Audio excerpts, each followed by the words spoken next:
everyone. Oh, I'm wearing headphones and literally they're not plugged into anything. I just plugged my phone in. So we are going live today. We just went live and I am bringing in Alex, my amazing friend. Hold on.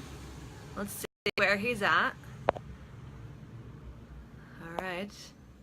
Come on, Facebook. See if it works. Let's see if it works. Sending good vibes out to the interwebs.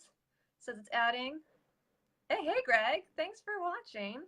Okay, Alex wants to be in my video. I know. Why are you not working? Come on, Facebook. Fingers crossed. Are we here? We're here. I was like doing like a good vibes dance. I don't know if you could see. I was like, come on. Come on. I was feeling it before the live. That's right. And I got lipstick today, you guys. It's gloomy out, so I was like, I'm ready. I'm ready to bring my best self. Oh yeah, you got yours too? No. Looks good. So well, I was hoping that it was sunny in San Diego because it's May Gray here, Melissa. Come on now. We have May Gray in San Diego, actually. Do you know that? No, I didn't. I just made that up. In San Diego, we have May Gray and June gloom, and it's two of the gloomiest months. Oh my gosh. Well, it's over here because we're live today. It's now like moved over here. I'm ready for the sunshine. Hell yeah. Well, we get to bring the sunshine today, my friend, despite the clouds. So Alex. That is right. Yeah. So Alex and I, we know each other from this space. We are Facebook friends and we watch each other. We are inspired by each other on a daily basis, I feel like. And I'm so excited to have you on Mel's Musings. Thanks for being here. It is such an honor. Like I was saying to you, I feel like I won like the San Diego lottery. I love you.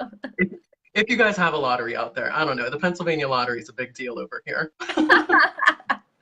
You're the best. So tell the audience a little bit about you.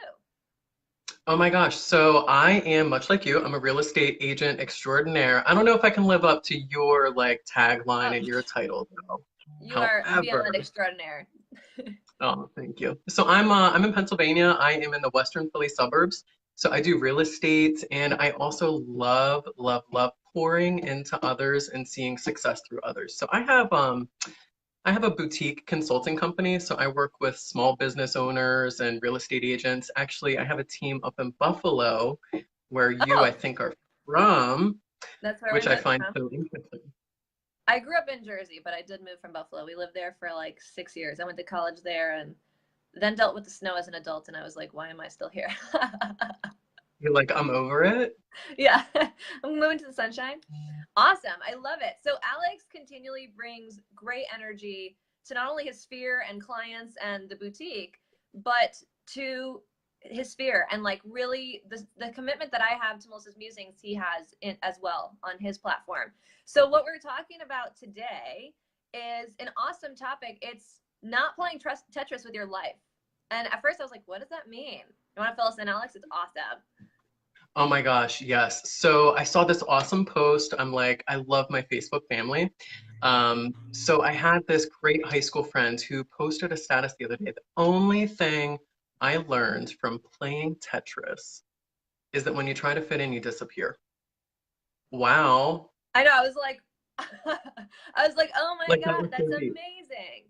And really, it resonated so much with the both of us because that's the commitment that we've made to ourselves, to our communities, to our sphere. It's that we don't live in this perfect little, I talk about it all the time. We don't live in this perfect little bubble that we project out into the world. Like when we pass by, how are you doing? Fine, good, blah, blah. Like not actually being in tune and in communication with how people are actually and really doing. And so many of us try and just fit in to that box. Why do we do that? Why do we do that as human beings? That's a great question. I think it taps into worthiness for sure. Definitely. I think that it's worthiness. I think that it's fear. It's the pain. It's the pleasure. It's, oh my gosh, is somebody going to judge me for going against the grain? And yeah, they're going to judge you. Yes, it's that inner roommate. It's that drunk monkey. It's that inner roommate. It's that psyche that just doesn't want you to grow. It's just so crazy. Yeah. And so one of the things that I know that we've noticed in our business, and I'm sure you've seen it in yours because I've seen your journey, and like in just the few months that I feel like I've been watching you, I've been seeing you growing and growing and growing, and it's so amazing. And where I see your growth the most is by not, it's like you took that box, so like maybe you were like the narrow Tetris one, whatever, it was coming down. And it's like, forget that shit. I'm just going to be what I like, screw the Tetris game altogether. And that's what I've really experienced from you, and what I've been, you know, doing my best to be committed to on my end as well. Really like painting the picture of what life looks like and how I'm beautifully different and why that's amazing. And I love seeing that you've been delivering that same message, because I feel like that's such an important message that everyone in this world truly gets to believe. It's huge. I mean, you were such an inspiration for me by letting your walls down. That gives others permission to let their walls down. And it's 100%. It's just being vulnerable, being, you know, open to sharing who you are and just being in total alignment with who you are. So, what game do you want to create? Yeah. I'm done playing Tetris. I'm done playing the bubble blaster. You know, like you shoot the bubble and, you know, or Dr. Mario. That's honestly Or one of my Candy Crush. favorites, that bubble blaster. Is it? It was my favorite too. Of course it is.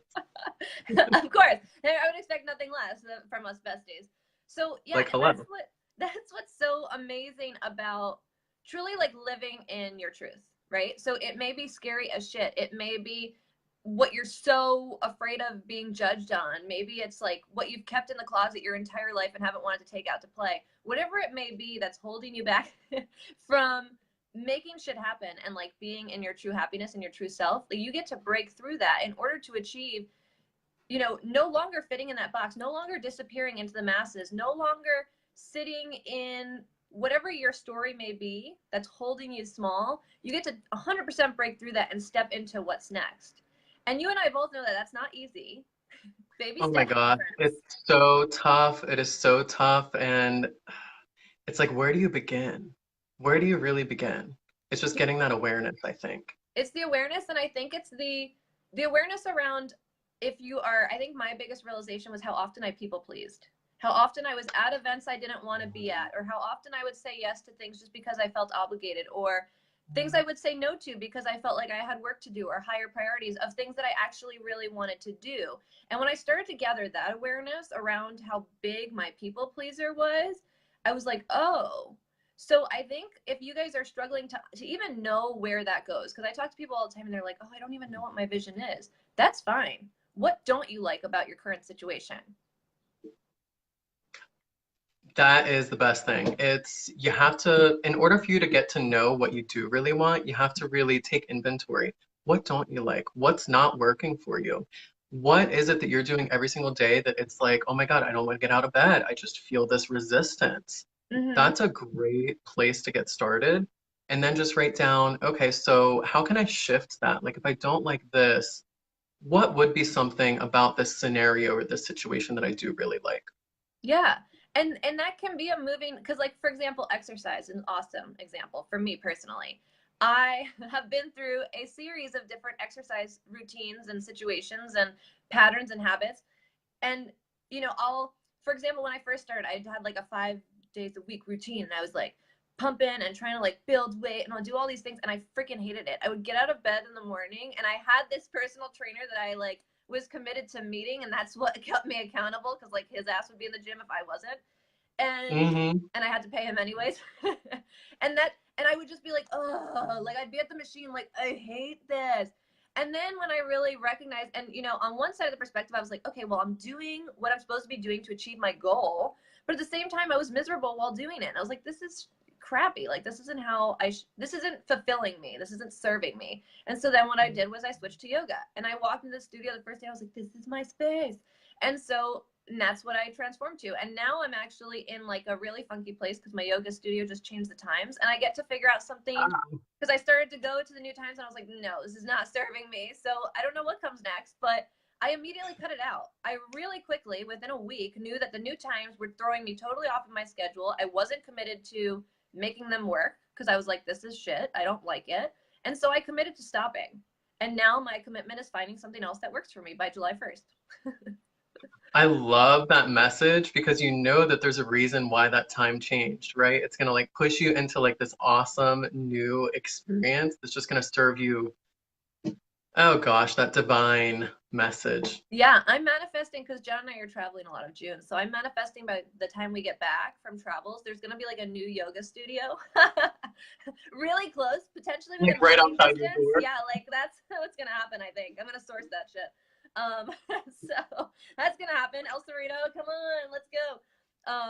Hey guys, so let's just take a moment to say hi to the peeps that we got watching. Deborah, thank you for sharing. You're the best.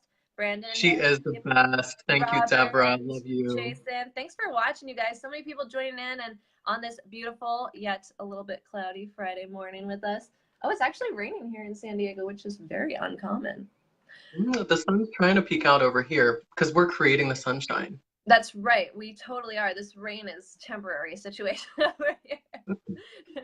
And then, so one thing too that I wanted to touch on in regards to this worthiness is, you know, so many people have the mentality and the conversation in their head that they are not worthy of the things that they want, of the goals that they want to achieve. And we were talking about winning versus losing earlier, and how truly, like, there's no right or wrong, there's no black and white, there's no true winners or losers ever.